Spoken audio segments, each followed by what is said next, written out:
ECR சொகுசு பங்களாவில் காணாமல் போன 3 கோடி ரூபாய் மதிப்பிலான நகைகள் மீட்கப்பட்டிருப்பதாக தற்போது அண்மை செய்தி கிடைத்திருக்கிறது. ஜெர்மனியில் பணிபுரிந்து வந்த ஒரு குடும்பத்தை சேர்ந்தவருடைய சொகுசு பங்களாவில் இருந்த நகைகள் காணாமல் போன தொடர்பாக வழக்கு பதிவு செய்து தனிப்படையும் அமைக்கப்பட்டது.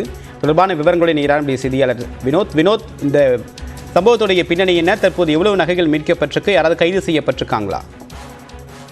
நிச்சயமாக தேவப்பிரியன், சென்னை கிழக்கு கடற்கரை சாலை ஈஞ்சம்பக்கத்தில் உள்ள ஒரு தனியார் அடுக்குமாடி குடியிருப்புகள் வசிக்கக்கூடிய ஒரு பகுதியில் உள்ள சொகுசு பங்களாவில் கடந்த வாரம் ஒரு கொள்ளை சம்பவம் அரங்கேறியது. இந்த குடியிருப்பின் உரிமையாளர் பெங்களூரை சேர்ந்தவர் பிரஜேஷ் குமார் கோத்தியா என்ற எவர் தொழிலதிபராக கூறப்படுகிறது.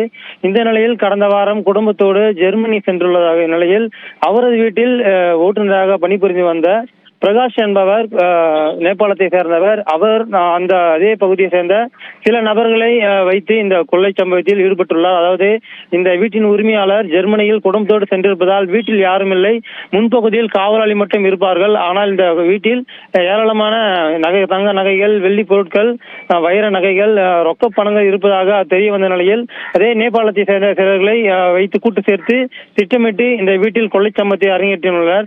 இந்த வீட்டிற்குள் சாதாரணமாக யாரும் இந்த முற்பகுதியாக செல்ல முடியாது. அதனால் இந்த வீட்டின் பின்புறம் உள்ள ஒரு கேலி மனை உள்ளது. அந்த பகுதியில் கயிறு கட்டி ஏறி அந்த வீட்டில் குதித்து அந்த கொள்ளை சம்பவத்தை அரங்கேற்றியுள்ளனர். அதன்படி சுமார் 3 கோடி ரூபாய் மதிப்புள்ள தங்க நகை, வைர நகை, வெள்ளி பொருட்கள் மற்றும் ரொக்க பணங்கள் கொள்ளை போனது தெரிய வந்தது. இந்த சம்பவத்தை தொடர்ந்து தகவல் இருந்த நீலகிரி போலீசார் வழக்கு பதிவு செய்து விசாரணை மேற்கொண்டதில் சுமார் 9 தனிப்படை அமைத்து தீவிரமாக தேடி வந்தனர். கடந்த ஒரு வார காலமாக தீவிர தேடுதல் வேட்டையில் ஈடுபட்ட போலீசார் இந்த 4 பேரை கொள்ளை சம்பவத்தில் ஈடுபட்ட 4 பேரை தற்போது கைது செய்துள்ளனர். அது சம்பந்தமாக அவர்களிடமிருந்து கொள்ளை போன நகை மற்றும் பணத்தையும் மீட்கப்பட்டுள்ளதாகவும் தகவல் தெரிவித்துள்ளனர்.